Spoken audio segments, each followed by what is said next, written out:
Hello my dear student, CFSC के question series के अंदर आगे बढ़ते हुए देखते हैं। हमारा पहला क्वेश्चन है आज का, the CFSC of cobalt complex हेक्साक्लोरो इसकी सीएफएससी कितनी है? 18,000 सेंटीमीटर इनवर्स।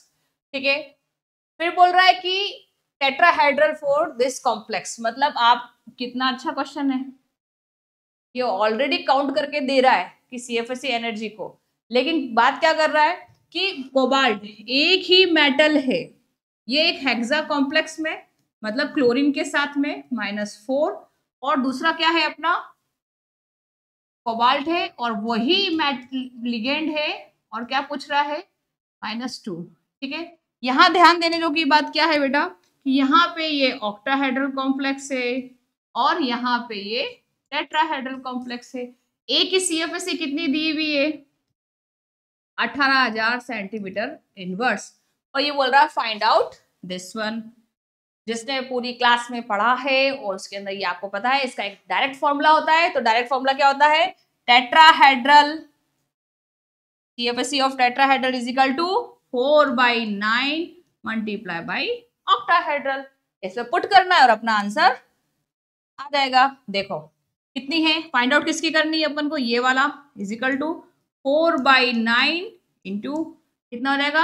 18,000 centimetre inverse. अब ये टेट्राहेड्रल में बदल जाएगा। ठीक है, कितना आ जाएगा? 8,000 सेंटीमीटर इनवर्स। ऑप्शन में कहा है?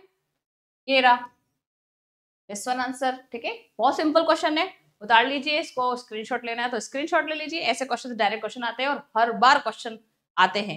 नेक्स्ट क्वेश्चन पढ़ते हैं अपन। ठीक है, नेक्स्ट क्वेश्चन क्या है कि the ground state electronic configuration of central state metal is some octahedral complex given below. In such case, electronic transition is forbidden as per spin selection rule. Students को क्या क्या आना चाहिए इसमें? इस वाले क्वेश्चन को ध्यान होना चाहिए कि एक तो बोल रहा है कि ग्राउंड स्टेट कॉन्फ़िगरेशन, ठीक है, स्पिन सिलेक्शन रूल आना चाहिए। हमें पता है spin selection is equal to 0। यहाँ पे एटॉमिक स्पेक्ट्रा की बात की जा रही है, ये क्वेश्चन नेट गेट में भी आया हुआ है। ठीक है, तो सेकंड क्वेश्चन क्या पता होना चाहिए कि ऑक्टाहेड्रल की बात कर रहा है, कॉम्प्लेक्स कौन सा है? ऑक्टाहेड्रल। तो स्प्लिटिंग क्या होगी? T2G और EG। तो ऑक्टाहेड्रल कॉम्प्लेक्स की डायरेक्ट क्वेश्चन है, थ्योरी बेस्ड क्वेश्चन है। 1 2 3 4 5 जैसा भी आप फिल करना चाहें, इलेक्ट्रॉनिक कॉन्फ़िगरेशन देखेंगे अपन। आपको ये पता होना चाहिए कि ये T2G है और ये इजी लेवल है, T2G और इजी लेवल। ठीक है, अब देखो क्या करना है, क्वेश्चन क्या पूछ रहा है कि स्पिन सिलेक्शन रूल। तो यहाँ पे मेन रोल है कि किसी बच्चे को spin selection rule, Laporte selection rule, ये सिलेक्शन रूल्स आते हैं या नहीं है। सिलेक्शन रूल्स क्या कहते हैं? ट्रांजिशन ऑफ इलेक्ट्रॉन जितना ज्यादा होता है, स्पेक्ट्रा का जो एटॉमिक स्पेक्ट्रा उतना वैसा शार्प बनता है, उसके अकॉर्डिंग हम कॉम्प्लेक्स की स्टेबिलिटी वगैरह सबका पता लगाते हैं। वो हम स्टडी भी यहाँ नहीं कर रहे, हमें स्पिन सिलेक्शन रूल के अकॉर्डिंग ही चलना है। तो सिलेक्शन रूल का क्या कहने का मतलब है कि एस इज एस, यानी कि सिंगलेट से सिंगलेट ट्रांजिशंस हो सकते हैं, डबलेट से डबलेट हो सकता है, तभी तो जाके 0 आएगा, और ट्रिपलेट से ट्रिपलेट ट्रांजिशन हो सकता है। ये तो क्या कहलाएगा? ये delta S is equal to 0 हो जाएगा। बट सिंगलेट से ट्रिपलेट, सिंगलेट से डबलेट, डबलेट से ट्रिपलेट, ये ट्रांजिशंस, ये स्पेक्ट्रा नहीं होंगे, क्योंकि इसका +-1 आ जाएगा। हमें फॉर्मूले में क्या लाना है? Spin selection rule. अगर ये इसको फॉलो करता है, कोई भी चीज इसको फॉलो करेगा तो वो क्या होगा? अलाउड होगा, और अगर इसको फॉलो नहीं करता है तो वो फॉरबिडन होगा। ये हमारी थ्योरी है। ठीक है, अब इसमें देखना है कि अलाउ कर रहा है या नहीं कर रहा है। पहला ऑप्शन लेके चलते हैं अपन। ठीक है, यहां से लेके चलते हैं। ठीक है, T2G कितना है? 1 6 इलेक्ट्रॉन है, 1 2 3, ठीक है, 4 5 6 और ये 1। कहाँ बोल रहा है बेटा? T2G 6 में बोल रहा है 6 इलेक्ट्रॉन, और यहाँ पे बोल दिया इजी वाले में 1 इलेक्ट्रॉन। ठीक है, तो यहाँ पर क्या हो गया? इसकी जो सिमेट्री है वो मैच नहीं कर रही है। ठीक है, तो हम क्या बोलेंगे? यहाँ पर ये सिंगलेट से सिंगलेट हो रहा है क्या? नहीं, ये इलेक्ट्रॉन यहाँ पे भी जा सकता है, ये इलेक्ट्रॉन इधर भी आ सकता है, तो यहाँ पे इसकी सिमेट्री अलग है, इसकी सिमेट्री अलग है, तो सेम सेम में नहीं जा रहा है, सिंगलेट से ट्रिपलेट, ट्रिपलेट से डबलेट इसमें जा रहा है। ठीक है, ऑप्शन तो यही है, देखते ही क्लिक हो गया है। क्लियर? नेक्स्ट बी ऑप्शन लेके देखते हैं, किसको सॉल्व करके देखते हैं कि ये चीज है या नहीं है, वो करके देखना है ना। आंसर तो आ गया बेटा, ठीक है, क्योंकि वो सिंगलेट से ट्रिपलेट के अंदर जा रहा है। हमें क्या चाहिए था? सिंगलेट से सिंगलेट जाए या ट्रिपलेट से ट्रिपलेट जाए। अब हमको 3 को गलत करना आना चाहिए यहाँ पर। जैसे यहाँ पे ट्रिपलेट में क्या है? T2D3, यहाँ पे 3 है, 1 2 3, तो सेम एनर्जी लेवल है, स्टेबल है, स्पेक्ट्रा ट्रांजिशंस होंगे भी तो किसी में होंगे सेम एनर्जी लेवल वाले में, उसका सॉल्यूशन भी क्या निकलेगा? 0 ही निकलेगा। जब भी अपन इसको 2s+1 करके करेंगे इसका फॉर्मूले के अकॉर्डिंग, यहाँ पे तो 0 है, यहाँ पे तो कोई ट्रांजिशन नहीं होगा। यहाँ से इधर जब जाता है, यहाँ से इधर जब जाता है, ठीक है, तब वो देख चेक करते हैं, तो ये वाला ऑप्शन भी नहीं होगा।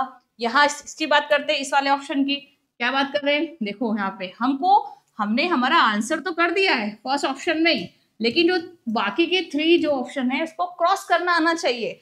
T2G6 1 2 3 4 5 6 और या T2G, आपको आप ये पता है ये क्या है? फुल फिल्डेड, और ये क्या है? Half fielded.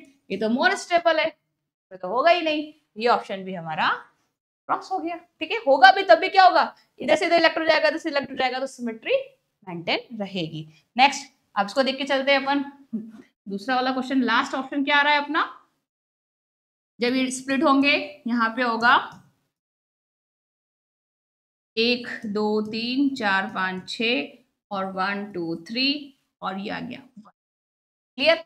अब यहाँ पे देखना है कि ये और ये वाला ऑप्शन, क्योंकि 6 से 6 तो मैच कर गया। ऑप्शन कहाँ आ रहा है? फर्स्ट वाला ऑप्शन में यहाँ आ रहा था और वहां पे ये आ रहा था। अब देखो बेटा, यहाँ पर क्या है? यहाँ तो ये ट्रांजिशंस होंगे ही नहीं, फुलफिल हो गए। यहाँ से ये इधर जा सकता है, इधर से जाता है, इधर सकता है, इधर जा सकता है, जा सकता है, कहाँ जा सकता है? ये इधर भी जा सकता है, इधर भी जा सकता है, तो इस पर क्या होगा? डेल्टा S इजिकल टू यहाँ पर, लेकिन ये क्या हो गया बेटा? सेम एनर्जी लेवल, यहाँ से उठकर यहाँ चले गया, यहाँ से उठकर यहाँ चले गया, तो यहाँ पर मेंटेन नहीं रहा। जब इसको सॉल्व करेंगे 2s+1 से करके, फॉर्मूला है ना अपना पूरा, लेपार्टे सिलेक्शन रूल एटॉमिक स्पेक्ट्रा के सारे, तो उसके अकॉर्डिंग ये फॉलो नहीं कर रहा है, तो यहाँ पर भी नहीं हो रहा है। तो हम क्या बोलेंगे? यहाँ पर फॉरबिडन बोला है, फॉरबिडन, उसमें फॉलो नहीं हो रहा है, इसमें तो हो रहा है थोड़ा बहुत, ठीक है, लेकिन यहाँ फॉलो नहीं हो रहा है, तो फॉरबिडन निकालना है अपन को, अलाउड नहीं निकालना है, फॉरबिडन। तो आंसर क्या हो जाएगा? स्पिन सिलेक्शन रूल इसके अंदर फॉरबिडन है। तो ये वाला क्वेश्चन थोड़ा सा टफ पड़ रहा था उन बच्चों के लिए जिसको स्पेक्ट्रा का नॉलेज नहीं है, लेकिन इसमें थोड़ा सा ध्यान रखना है, हमें spin selection rule delta S equal to 0 ध्यान होना चाहिए, जो Laporte selection rule atomic spectra के लिए होते हैं। डायरेक्ट फॉर्मूला अप्लाई किया गया है, उसको थोड़ा सा स्पन थ्योरी के अंदर पढ़ेंगे जब इसकी और क्लासेस लगेगी अपनी। तो इस तरीके से हमने धीरे धीरे हम क्या बढ़ रहे हैं? कॉम्प्लेक्सिटी के बारे में बढ़ रहे हैं। कुछ क्वेश्चन CFSE से रिलेटेड होते हैं, स्पेक्ट्रा, फिर फाइन स्पेक्ट्रा, फिर आपके माइक्रोस्टेट निकालना, वो और ज्यादा गेट के लेवल को, नेट के लेवल को, लेक्चरशिप के लेवल को बढ़ाता है। वैसे राजस्थान के अंदर अगर बात करते हैं तो इतने लेवल को वो कॉन्सेप्ट क्लियर पे बात करता है, ठीक है। आपका ये जो नेट गेट JRF है, वहां पे इस टाइप के क्वेश्चंस आते हैं, तो हमें हर चीज का नॉलेज होना चाहिए। Thank you.